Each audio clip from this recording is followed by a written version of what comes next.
শুধু আমার কথা রাজি হয়ে যান, আমি আপনাকে সব কিছু করে দিব। রাজীব জানবে না, জাস্ট শুধু আমি আর আপনি।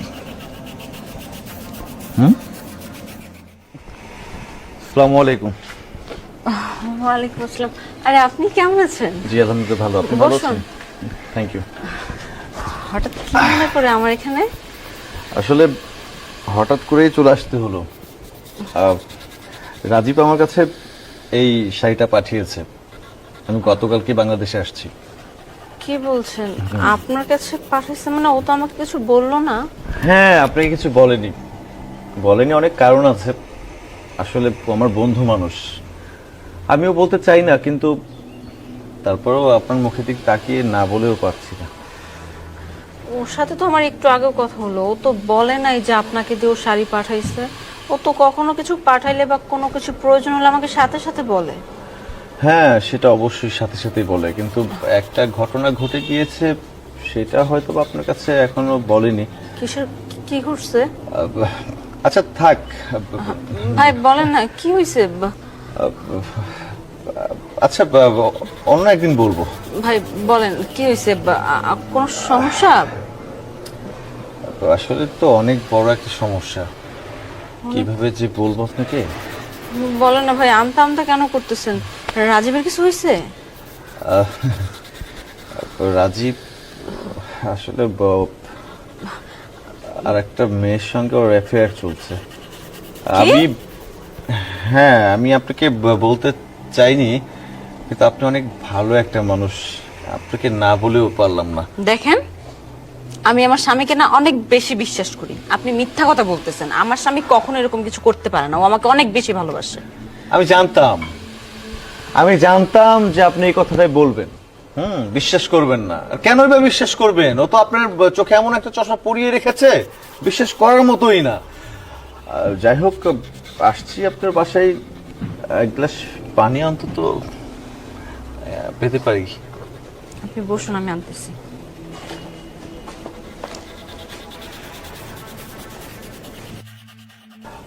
নিন, বিস্কিট খান। আরে কি করলেন আপনি? বিস্কিট কেন নিয়ে আসছেন?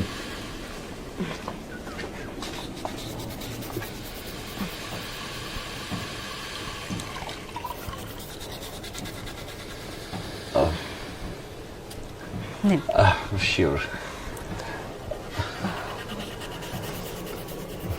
গ্লাসটা ধরেন। হ্যাঁ, মানে খান।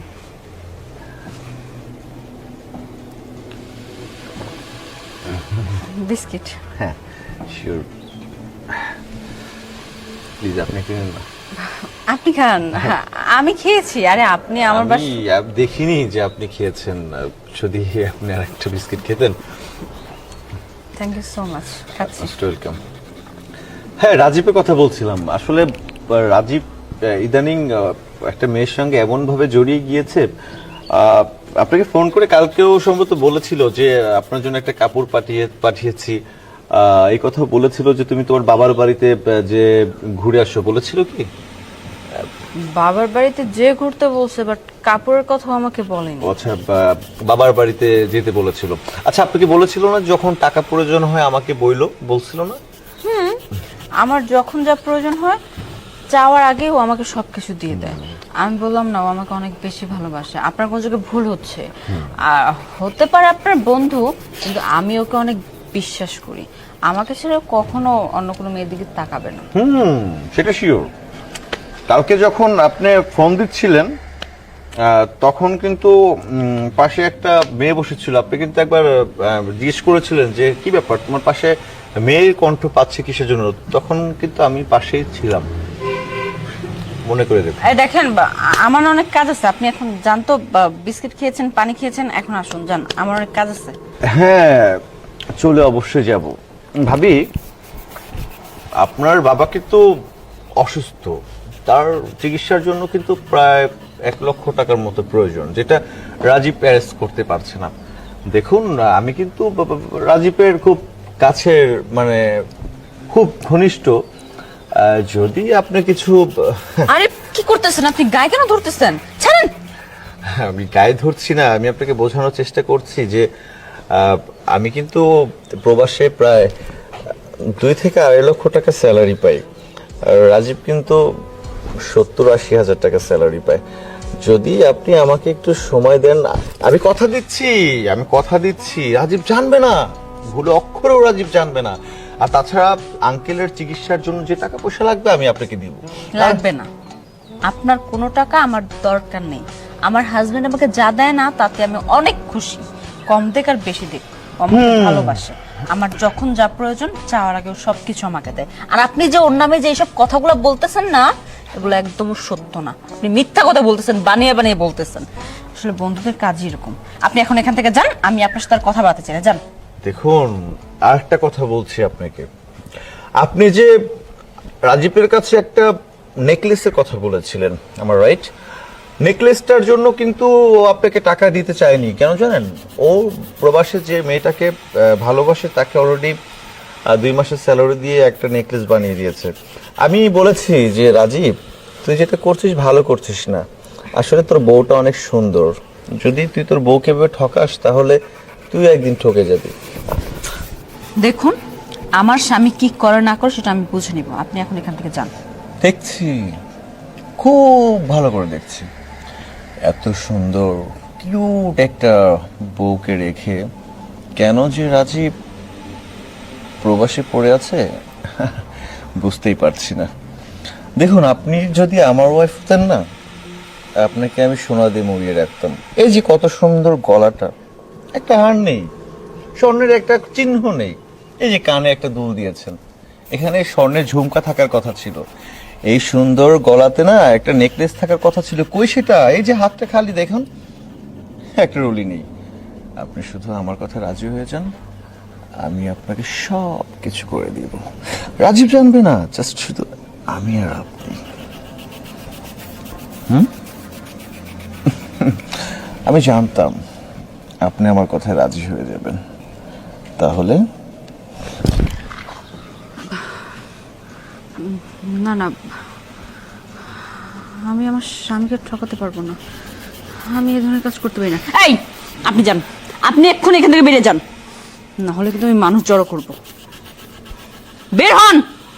ভেবে দেখেন, আমার ভাবা ভাবি শেষ।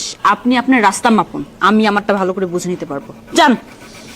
ওকে, সোনার হাঁসের ডিমটা পেয়েও ছেড়ে দিলেন, কিছু করার নেই। মনে পড়বে নেকলেসের কথা, ঝুমকার কথা, চুরির কথা। রাজীব কখনো দিবে না, দেখবেন কিছুদিন পর প্রবাস থেকে একটা বিয়ে করে নিয়ে আসছে নতুন করে। ফোন আছে রাজীব ফোন আছে। হ্যালো, এই আমার বন্ধু গেছে না তোমার ওখানে? আসছে। ওটা কি তোমার বন্ধু? বেয়াদব একটা। এত খারাপ কেন? হ্যাঁ, কেমন মানুষের সাথে বন্ধুত্ব করো তুমি? আরে কি হয়েছে সেটা বলো। কি না হয়েছে? ক্যারেক্টার লুস একটা। আরে আমাকে নানান রকমের কথা বলতেছিল। এত খারাপ কোনো মানুষ হয়? হ্যাঁ, আর তুমি এরকম একটা বেয়াদব মানুষকে তুমি বাসায় কেন পাঠাইছো? আরে না না, তুমি ভুল ভাবছো। আসলে আমি ওকে তোমাকে পরীক্ষা করার জন্য ওকে ডেকে সরি বলেছি। মানে পরীক্ষা মানে কি? হ্যাঁ, তুমি তোমার সাথে কথা বলো। আচ্ছা। আরে এই যে ভাইয়া শুনুন, আপনি সত্য করে বলুন তো কেন এসেছিলেন এখানে?